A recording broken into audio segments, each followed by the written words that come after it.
We talked about the routine tasks creating opportunities for attackers in the last lesson. In this lesson, we'll examine why your brain actively works against you when it comes to security, and more importantly, how to try to work with your brain instead of against it. Sit with the question for a minute. Why do intelligent, capable professionals fall for attacks that seem so obvious in hindsight? The answer isn't that they're careless or unintelligent. The answer is that their brains are working exactly as designed. And that design has a fundamental flaw when it comes to modern cybersecurity threats. Bruce Schneier, one of the world's most respected security technologists and a fellow at Harvard's Kennedy School, spent decades studying that intersection of technology, security, and human behavior. He articulates security is a feeling and it's a reality, and they're not the same things. You can feel secure even though you're not, and you can be secure even though you don't feel it. This is the central tension we want to understand here. There are two completely separate things happening: the actual state of your security and your perception of your security. These two things can be wildly different, and that gap is where attackers live. You might feel perfectly safe walking through a familiar neighborhood at night because you've done it 100 times without incident. Feel safe, but feeling safe doesn't tell you anything about whether a threat is actually present tonight. Now, conversely, you might feel anxious going through airport security,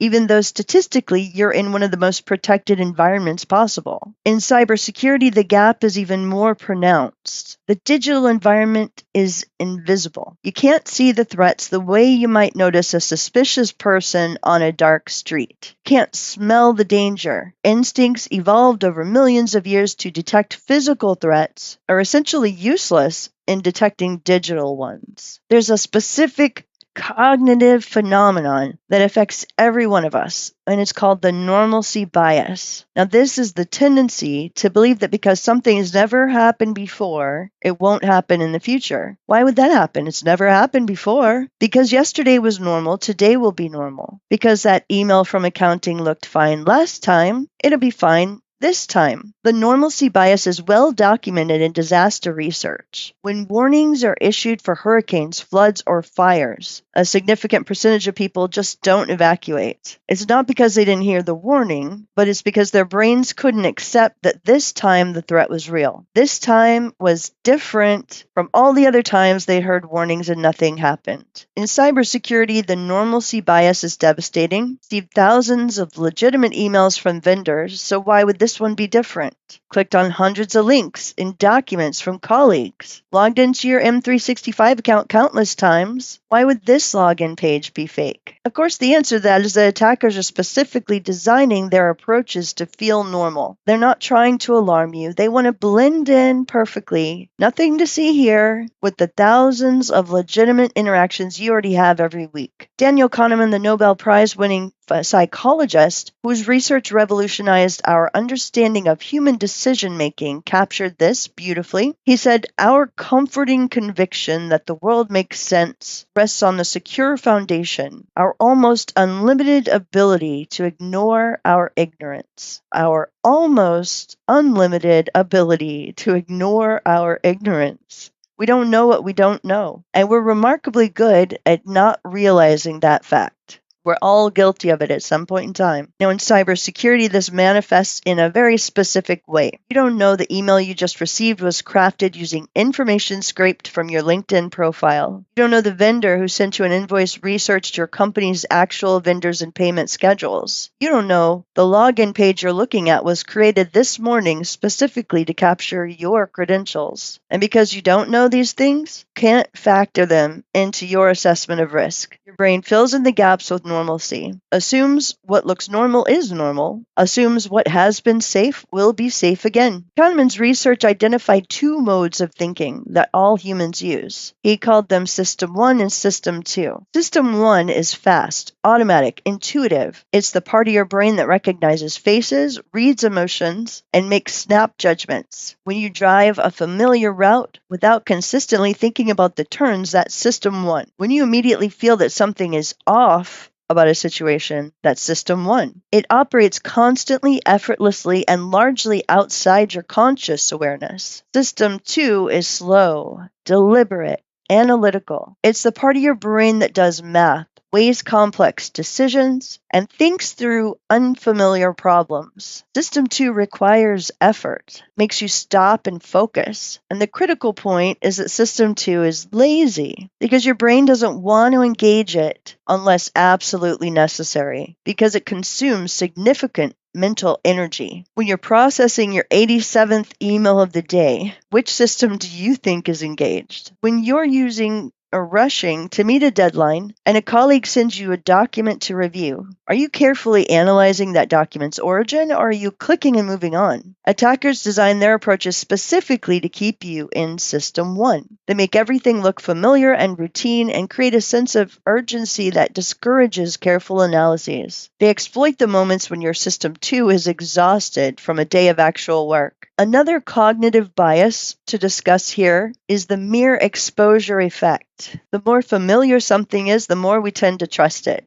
This is why brands spend millions on advertising even when they're not asking you to buy anything specific. They're building familiarity, and familiarity creates trust. Attackers exploit this relentlessly. They don't send emails from random domains. They send emails from domains that look almost identical to ones you know. They don't create login pages with unfamiliar branding. They perfectly replicate the branding you see every day. They try to. They don't invent fictional scenarios. They reference real projects, real colleagues, real situations that you're actually involved in. This realness and familiarity and being on point with perfect branding and all that increases as the sophistication of the attack increases. So the more familiar it's going to feel, and the more your brain is going to try to auto-categorize it as safe without engaging in any actual analyses. 2 psychological triggers deserve special attention because attackers use them so effectively, which is authority and urgency. Authority bias is our tendency to comply with requests from people perceived as having power or expertise. When your CEO asks you to do something, you do it. When IT tells you to update your password, you typically comply. When legal sends you a contract to review urgently, you prioritize it. Whoever you perceive as being an authority, and these are all reasonable responses in a legitimate context, but they become vulnerabilities when attackers impersonate those authority figures. Urgency bias compounds this effect. When we're under time pressure, our critical thinking deteriorates. We make faster decisions with less information, skip the verification steps we might normally take, and attackers know this, which is why their requests are almost always urgent. The wire transfer needs to happen today. That password reset has to happen, otherwise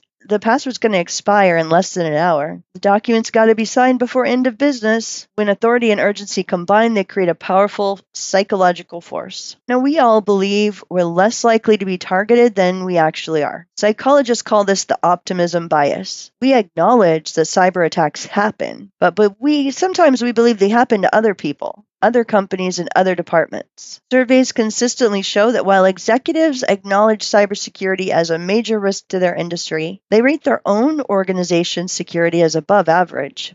Statistically, the number of people rating it as above average is impossible, though, because everyone can't be. The optimism bias makes us believe we're somehow special, somehow better protected, and somehow less attractive as targets. The bias has a direct impact on behavior. If you don't believe you're likely a target, you're not going to take the precautions that targets should take. You're not going to scrutinize that slightly unusual email or question that unexpected request. You'll just operate as if you're safe even when you're not. If our brains are essentially working against us, how do we protect ourselves from that? So just accepting that awareness by itself isn't enough is one way. We have to know about these biases, but that doesn't make you immune to them. And understanding that, because studies show that even experts who understand cognitive biases thoroughly, they still fall victim to them. The goal is not to eliminate the biases, it's to create external systems and habits that protect you when your biases kick in. And then you also want to build in friction for higher risk actions. When something involves money, credentials, or sensitive data, that's when you need to slow down, create personal rules. Any request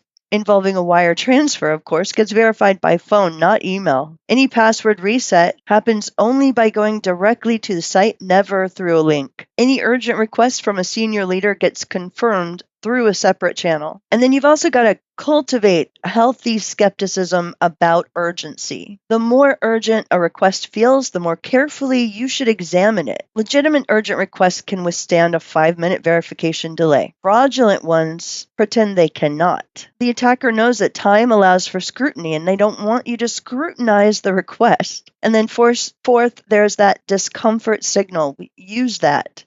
Brain does sometimes send you signals that something doesn't feel right here, even if it can't articulate why. That slight hesitation, that moment of uncertainty, that vague feeling something is off. Don't catch yourself saying, I know I thought I felt something was off, but I just decided to go along anyway. That's one of those discussions of things we regret doing. So you don't ignore the signals. They're often your intuition picking up on inconsistencies that your conscious mind just hasn't yet processed. So really the lesson here is humility. Not humility about your intelligence or your competence, but humility about the reliability of your instincts in the digital environment. We overestimate our abilities sometimes to recognize danger when we can't always do it. Brain was optimized for a different kind of world. The threats you face today in this scenario, what we're discussing, these are invisible. There's still the physical threats out there, but what we're discussing are the invisible ones. They're specifically engineered to exploit the very cognitive shortcuts that make you efficient. Normal feels safe because your brain is designed to make it feel safe, but that feeling is not evidence of reality. In the next section of the course, section 2, we're going to explore how attackers specifically exploit professional relationships and trust. We'll look at how they research their targets, impersonate trusted contacts, and manipulate the social dynamics of business communication. Understanding their playbook is the next step in closing the gap between perception and reality.